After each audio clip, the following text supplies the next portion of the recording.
payan amarusnaku, llaqllankaqkuna, arariwakuna, kurakakuna, oqllanakuna, kallpachaywanqa, kawsaqniyqa, niyqa unayqa wiñayninqa, purikunayqa, sumaqllata purikunayqa.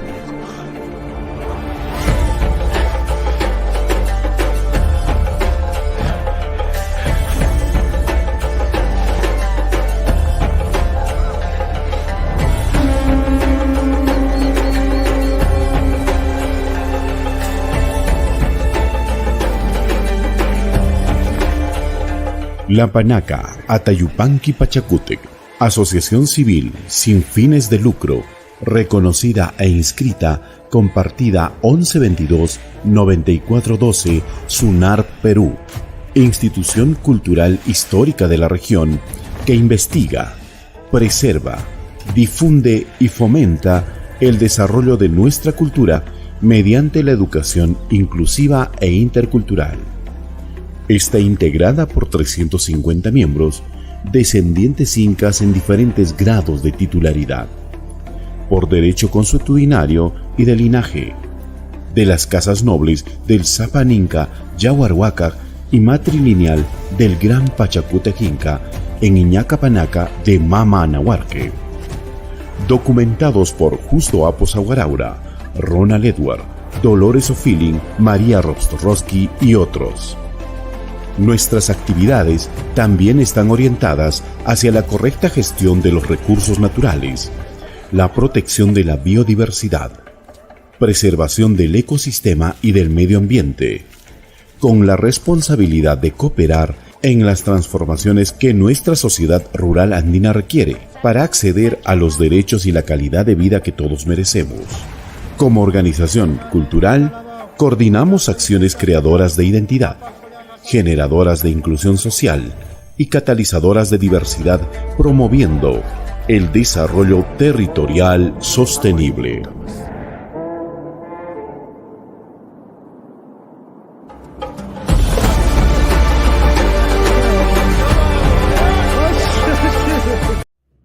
Muy buenas noches a todos y bienvenidos al ciclo de conferencias de la Panaca Atayupanqui Pachacútec. En esta oportunidad contamos con la presencia del licenciado en Historia Ronald Camala Valenzuela. Él es egresado de la Universidad Nacional San Antonio Abad del Cusco y además cuenta con estudios de realidad social peruana, capacitación en gestión del patrimonio cultural, arqueología histórica, gestión y manejo de conflictos sociales. En la actualidad se encuentra estudiando en la maestría con mención en antropología social. Ha desarrollado trabajos de investigación histórica sobre el sistema vial andino en el proyecto Capajñán. También fue responsable de estudios e investigación histórica en proyectos de investigación arqueológica y formulador de perfiles de inversión. Asimismo, ha ocupado el cargo de coordinador del área de investigación y estudios del proyecto Capajñán y ha sido responsable del componente histórico y de la implementación del Centro Documental del Parque Arqueológico Sacsayhuamán. Autor y coautor de publicaciones sobre el sistema vial andino y sobre catalogación de fuentes documentales históricas, además de ponente en eventos sobre patrimonio cultural en la región del Cusco. A la fecha es vicedecano del Consejo Departamental de la Ciudad del Cusco del Colegio de Historiadores del Perú. Muchas gracias y espero que lo disfruten.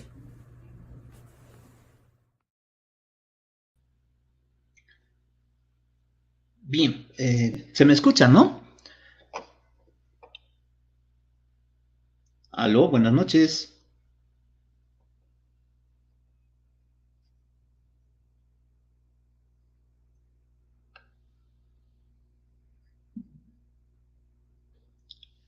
Adelante.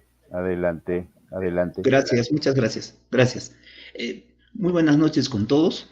En primer término, permítanme expresar el agradecimiento a través de la persona de José Chihuantito a la Panaca Atayupanqui Pachacútec por permitirnos estar en este espacio cultural y también por permitirnos y darnos ese honor de ser investigadores aliados de lo que es todo esto que representa a los indios nobles del Cusco y en especial a la Panaca, Tayupanqui, Pachacútec. Bien, dentro de lo que habíamos quedado para poder exponer hoy día, queríamos plantear un aspecto que es importante dentro de lo que es la historia de los indios nobles o de los incas nobles, ¿no? De la colonia, y la trascendencia que ellos han tenido en un determinado momento de la historia, a partir de poder entender, en este caso, a uno de los representantes más grandes que tenemos dentro de lo que es nuestra historia inca, ¿no? En este caso estamos hablando de Pachacútec Inca. Si podrían hacer la presentación, les suplicaría, por favor. Bien, de Pachacútec sabemos muchas cosas. Sabemos la trascendencia histórica que ha tenido él como gobernante, y también sabemos toda esta trascendencia que ha tenido como estadista, como el fundador en todo caso y el reformador de lo que ahora conocemos como el Estado Inca y el Tahuantinsuyo. Entonces, hablar de esos temas, pues ya creo que es bastante conocido, y hay una serie de investigadores que han resaltado la figura de lo que es Pachacútec Inca. Pero me gustaría en este momento, en esta oportunidad, poder hablar de un aspecto que muchos creo que desconocemos o desconocen, porque hay cierta tergiversación y hay cierto, vuelvo a repetir, desconocimiento en relación a este tema de lo que es el mausoleo sagrado de Pachacútec Inca.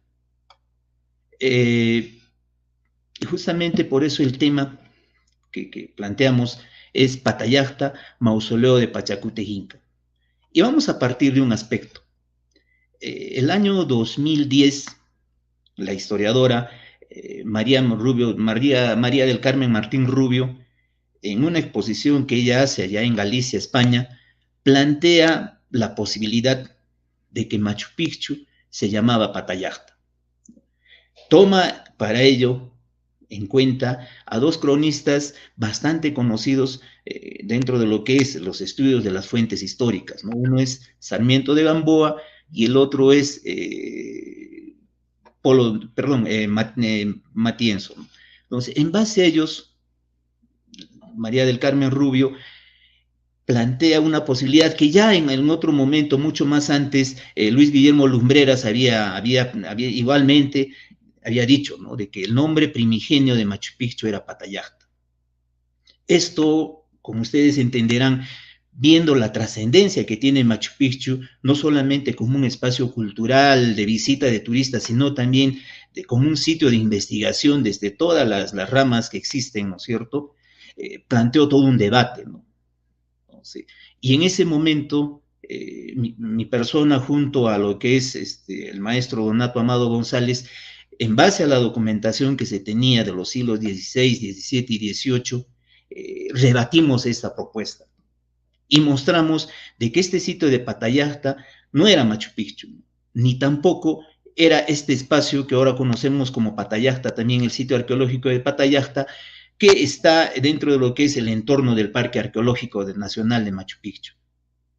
Entonces, y en todo caso, lo que vamos a hablar hoy día está justamente en el poder explicar este planteamiento que nosotros hacemos como historiadores, de que el sitio de Patallacta no está tan lejos, que digamos, sino que está dentro de lo que ahora conocemos como el Valle de Cusco. Entonces, ahora vamos. Perdónenme un ratito. No, lastimosamente no estoy teniendo mucho, digamos, a ver, déjenme ver si puedo abrirlo por completo, la pantalla. Listo. Ahora sí creo que está bien. Bien, lo que les decía, para poder entender el sitio de Patallacta y ubicarlo geográficamente, históricamente, necesariamente tenemos que entender qué cosa era el sistema de seques, que básicamente funcionaba dentro de un espacio geográfico que, como les vuelvo a repetir, es el Valle de Cusco.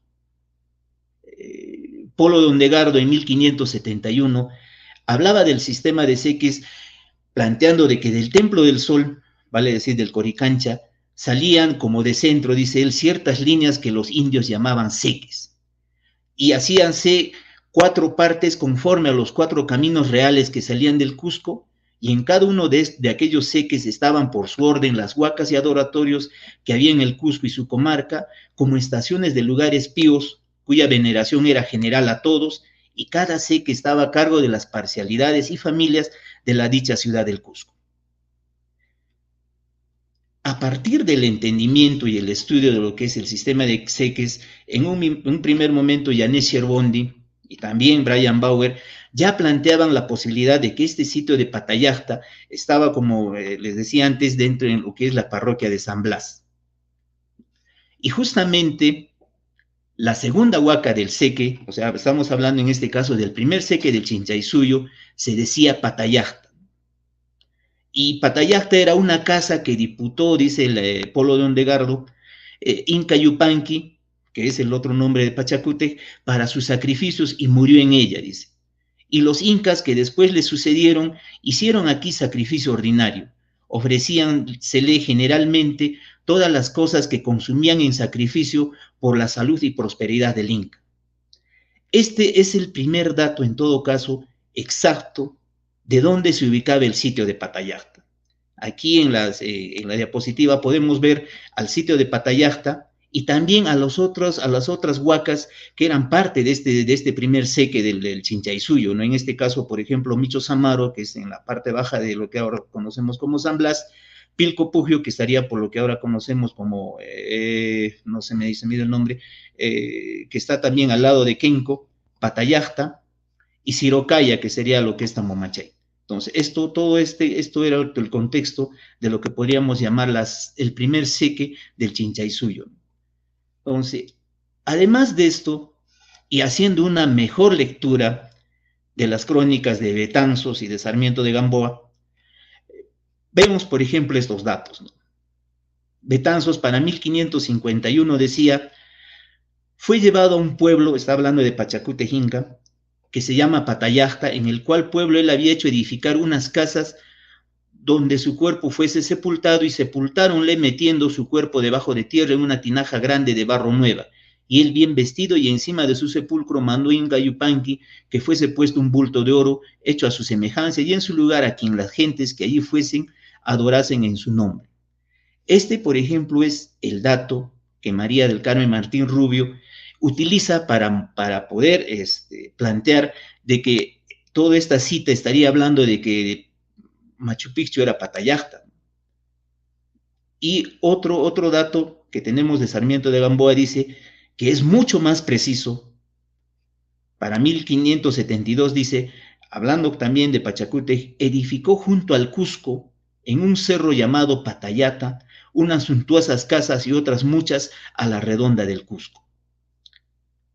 Y asimismo, Sarmiento de Gamboa dice, cuando yo, o sea, él hablando de Pachacútec y de las ordenanzas que él había dado para que se haga ceremonias en el momento de su muerte y todo esto, que es bastante importante, decía, ¿no? Que cuando yo sea muerto, curarás de mi cuerpo y ponerlos haz en mis casas de Patallacta, harás mi bulto de oro en la casa del sol, y en todas las provincias a mí sujetas harás los sacrificios solemnes, y al fin de la muerte, o sea, del duelo que se tenía por la muerte de Pachacútec Inca, que duraba casi un año, haría la fiesta del Purucaya, ¿no? Para que Pachacútec pueda ir a descansar con mi padre el sol, decía. Entonces, justamente dentro de toda esta ceremonia fúnebre que ordena que se haga Pachacútec a partir de su muerte y todo esto, es importante ver algunos aspectos que creo yo son importantes para poder entender de mejor forma, por ejemplo, la función que tenían estos espacios fúnebres, ¿no? Y las ceremonias que se desarrollaban en su entorno.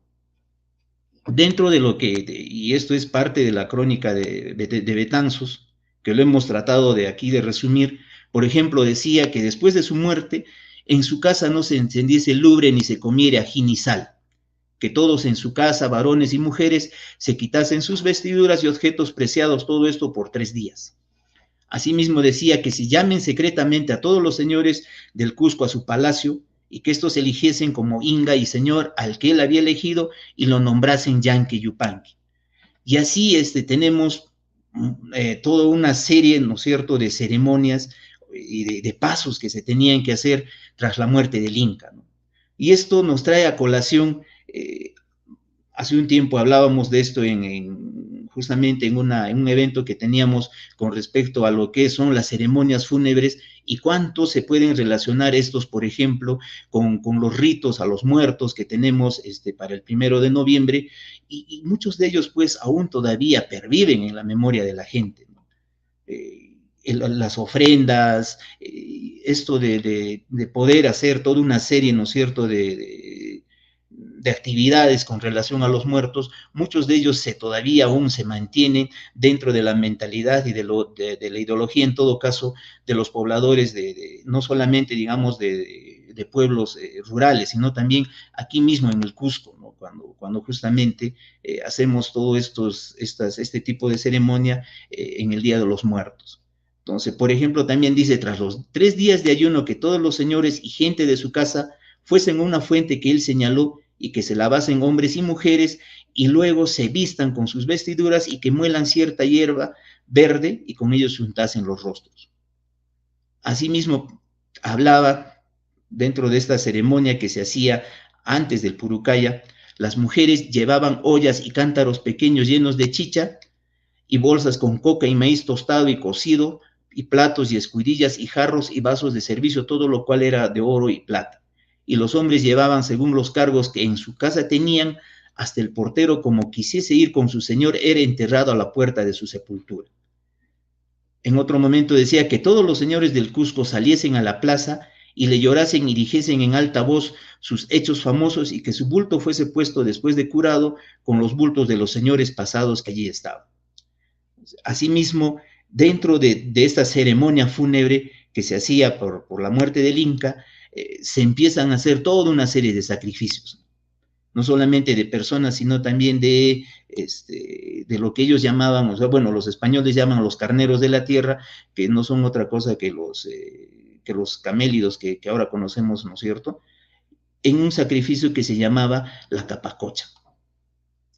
Y hecha toda esta ceremonia del Purucay, de las ceremonias fúnebres que se hacían después de la muerte del Inca, tras el año de su fallecimiento, se hacía una ceremonia muy grande que se llamaba el Purucaya. ¿Y en qué consistía esta ceremonia? El primer día decía, ¿no?, que saliesen todos los del Cusco hechos sus escuadrones, hombres y mujeres embadurnados de color negro, y que fueran a los cerros en torno a la ciudad y a las tierras que él sembraba, y que todos anduviesen llorando y recordando sus hazañas, y que le llamasen en altas voces. Y a esto debía responder el señor más principal de los que allí iban, y dijesen que en el cielo está con su padre el sol, y los demás respondiesen que se acordase de ellos y les envíe buenas temporadas y les quitasen las enfermedades. Esto se haría por 15 días.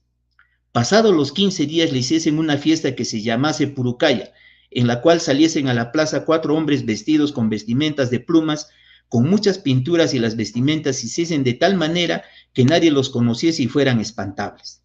Estos 4 hombres trajesen atadas a las cinturas unas cuerdas largas hechas de oro y lana fina, y que cada uno de estos hombres trajesen a 10 mujeres vestidas de vestiduras preciadas, y éstas debían estar atadas a las cuerdas de cada uno de ellos.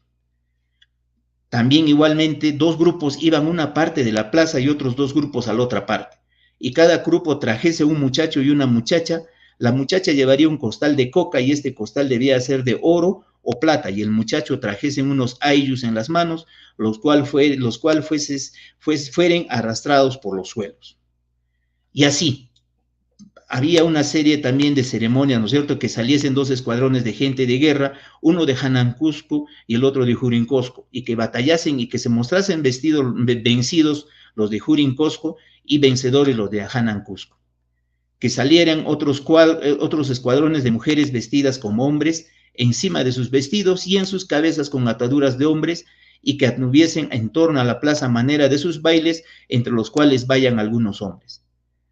Y habiendo concluido toda esta ceremonia que se hacía, al final decía, y esto hecho, todo mi servicio de oro y plata será metido debajo de tierra conmigo, y en mis casas y todo mi ganado y depósitos será quemado en la parte donde yo lo tuviera. Y todas estas fiestas acabadas, el nuevo Señor hiciese de su cuerpo un bulto y lo tuviese en su casa, donde todos reverenciasen y adorasen. Traigo a colación todo esto de las ceremonias fúnebres que se hacían después de la muerte del Inca, y posteriormente también en lo que es esta ceremonia del Purucaya, porque justamente este tipo de ceremonias aún se hicieron hasta después de la presencia de los españoles. Y justamente tras la muerte de Paulo Inca, hacia 1549, 1550, este tipo de ceremonia aún se seguía practicando, claro que ya no con toda esta parafernalia y con todo esto que se mandaba hacer, ¿no? En la época inca, pero aún todavía parte de esto se seguía haciendo, ¿no? Y había sido visto y descrito, pues, por los cronistas de esos tiempos o por los españoles de esos tiempos, por ejemplo, Garcilaso y otras personas, ¿no? Sí. Y además, en base a esto, podemos entender de mejor forma la función que cumplía este sitio arqueológico que actualmente conocemos como Kenco Grande y Kenco Chico. Y esta, por ejemplo, es una foto de 1939 de este espacio. Entonces, en base a lo que les planteaba,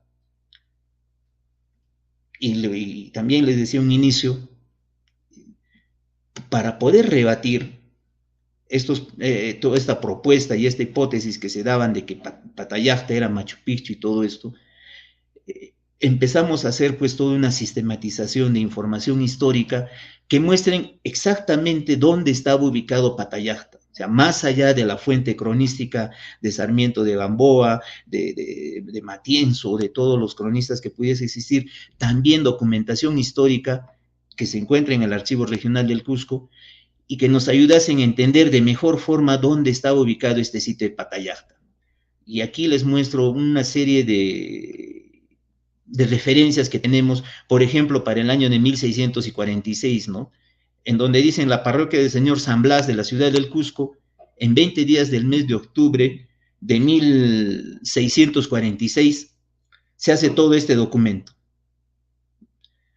Este es un documento de dote en donde don Lorenzo Quispe-Guamán y doña María Quispe Sisa se hacen presentes junto con otras personas, ¿no? En este caso, doña María Sisa, que es viuda de don Marcos Quispe, ¿no? Y hacen la entrega a don Gabriel Tupayupanqui, a don Inés Cusiogio, ¿no? Como parte del dote que se tenía, se hace toda una serie de entrega de tierras en este caso, ¿no? Primeramente dice 2 topos de tierras de sembrar trigo y maíz que está en el hacienda de Patallacta, que es término de la parroquia de San Blas. Y a nosotros nos importa bastante lo que son los linderos. Por un lado dice que lindan por una parte con el camino real de los Andes de Paucartambo y por otra parte linda con la sequía de agua de Ucuucu y Soncomarca. Por abajo linda con las dichas sequías de aguas con el puentecillo de Vizcochaca del tiempo del Inca, y por arriba linda con las tierras de doña Juana Rupo, viuda que fue de Diego Guamán, y con un andén del tiempo del Inca. Es importante en todo caso ver desde esta perspectiva de este documento de mediados del siglo XVI, por ejemplo, de qué estamos hablando con el camino real de los Andes de Paucartambo. Si ustedes, bueno, yo sé que muchos conocen, vamos hacia lo que actualmente conocemos como el Templo de la Luna, que está en Sacsayhuamán. Este camino justamente que se conoce dentro de lo que es el estudio del sistema vial andino, dentro de lo que es el Capañán como el camino principal al Antisuyo, es justamente este que está hablando acá, ¿no? Que linda por una parte con el camino real de los Andes de Paucartambo. La sequía de agua de Ucucu. Ucucu es el sitio que actualmente se conoce como la zona X. Y Ucucu, pues, es el nombre primigenio, en todo caso, de este espacio, ¿no? Entonces, y el puentecillo de Vizcochaca, pues, está ubicado al inicio justamente de lo que es este camino del Antisuyo, en lo que se llama ahora la urbanización Villa San Blas, ¿no? Con todos estos datos y el reconocimiento de campo que hicimos en ese tiempo, pudimos pues constatar de que el sitio de Patallacta estaba ubicado, como les vuelvo a repetir, en la parroquia de San Blas. Otros datos más. Esto es un documento de 1646 en el cual este señor Esteban de Alvarado vende a Francisco Rosas las chacaras, decíamos, bueno, las chacras y tierras de sembrar maíz, trigo, nombradas Patallacta, con sorno de hacer cal en los altos de la parroquia de San Blas, en que habrá 40 topos de tierras. Igualmente, o sea, es importante para nosotros como historiadores poder entender esto que llaman los linderos, ¿no? Por ejemplo, en este caso lindan con casas de alfalfar y huerta del Colegio Seminario de San Antonio Abad y con los dos caminos reales que van al Valle de Pisaj y provincia de los Andes y por las cabezadas con tierras del dicho Francisco Rosas y por un lado con tierras de doña Juana Suicuna, ¿no? Y que deslinda también una sequía antigua por donde bajo el agua de Ucuco. Bueno, lo vamos a ver un poco más después. Este es otro dato igual del siglo XVII, para 1685, que habla justamente también del deslinde y amojonamiento de las tierras de Patallacta.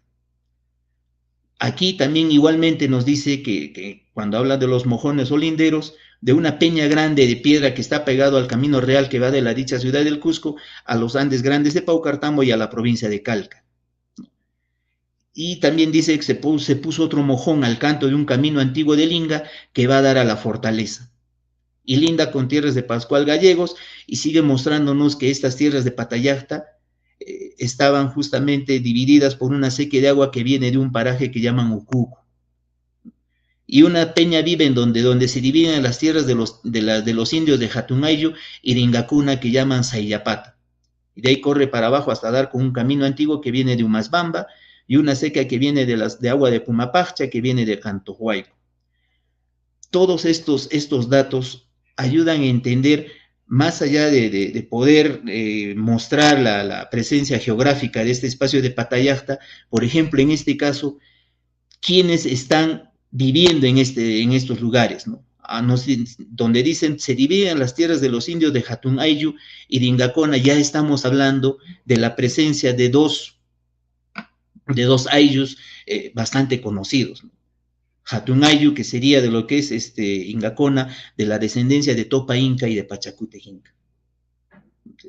En base a estos datos, pues también podemos entender de mejor forma este proceso de tenencia de tierras que se ha dado después de la presencia de los españoles en el Valle de Cusco, y cómo los indígenas coloniales ya empiezan a usufructuar tierras en lo que en ese tiempo se conocía, por ejemplo, la parroquia de San Blas, en donde estaban, tenían tierras los descendientes de Pachacute y de Topa Inca Yupanqui, y hacia el otro lado, pues, en lo que es la parroquia de San Cristóbal, en donde había también la descendencia de Huayna Cápac y de Topa Inca. Este es otro ya algo tardío, de 1713, un deslinde de las tierras de Patallacta de Ucuco, bastante extenso, por cierto, de los cuales me importa más mostrarles los topónimos que existen. Ucuco nuevamente, Patallacta, Huacocoya, Corcorchaca, Amaro y otros nombres. Si esto lo podríamos plasmar en un mapa, podríamos tener una referencia más exacta de todos estos topónimos, ¿no es cierto? Y poder representar de mejor manera todo este proceso de cambio que se ha dado en este espacio. Bien, sé que como colofón a todo esto, y cuando hablamos de estas tierras, ¿no es cierto?, de lo que es Patallacta y todo esto, durante ya el periodo colonial, más allá de demostrar de que el sitio funerario en donde estaba ubicada la momia de Pachacute Inca, y que lo podíamos ver, por ejemplo, en esta representación que hemos hecho hace tiempo, junto con el arqueólogo Óscar Montúfar, así estaría ubicada la momia, ¿no?, de Pachacute dentro de este espacio que conocemos actualmente como Kenco. Entender posteriormente cómo se ha dado de ser un espacio sagrado, en donde estaba la momia de un soberano inca, a convertirse en lo que después se llamaría la Hacienda La Calera, es algo que también es importante poder trabajarlo en un posterior momento y presentarles a ustedes dentro de las exposiciones que se plantean hacer en los eventos culturales que ustedes tienen. Pero por el momento me quedo con esto de mostrarles este primer momento, ¿no es cierto?, de un espacio funerario, y justamente pues resaltando esto, ¿no? Este señor Francisco Rosas es el primer dueño de lo que posteriormente conocemos como la Hacienda La Calera. Y justamente, ¿por qué es el nombre de la Hacienda La Calera? Aquí lo dice, ¿no? Con su horno de hacer cal. Aún, bueno, ahora ya no hay mucho, creo que hay uno o dos evidencias de hornos que hay en la quebrada de Villa San Blas, en donde todavía había la evidencia de los hornos que se hacían, en donde se hacía cal, ¿no? Entonces, y a partir de esto, pues, se tenía el nombre de La Calera. Posteriormente, y bueno, como una especie de resumen, si podemos decirlo de esta forma, de haber sido las tierras en donde estaban los descendientes de Pachacútec y de Topa Inca Yupanqui, a partir de una serie de momentos de compraventas y todo esto, de pronto estas tierras que estaban divididas por topos, por papacanchas, por silcos de tierra y todo esto, se convierten ya en fanegadas de tierras, ¿no? Y logran hacer lo que ahora llamamos, pues, lo que queda como evidencia de la Hacienda La Calera, que sería, en cierta forma, todo este espacio que tenemos aquí, y que llegaba casi hasta inmediaciones de lo que es ya la entrada a lo que actualmente conocemos como el barrio de San Blas, ¿no? Todo un espacio grande, ¿no? En donde actualmente, pues, en un momento determinado, esto ya es parte de los terrenos, hacia este lado más que todo, de lo que llamamos la Fundación Paisajística Gunther. Entonces, esto es en cierta forma lo que yo quería mostrarles hoy día como parte de esto de querer entender un espacio funerario, ¿no? Y todo este momento de transformación que se da, y estamos pues a disposición de ustedes para algún comentario o alguna pregunta que pueda haber al respecto. Muchas gracias.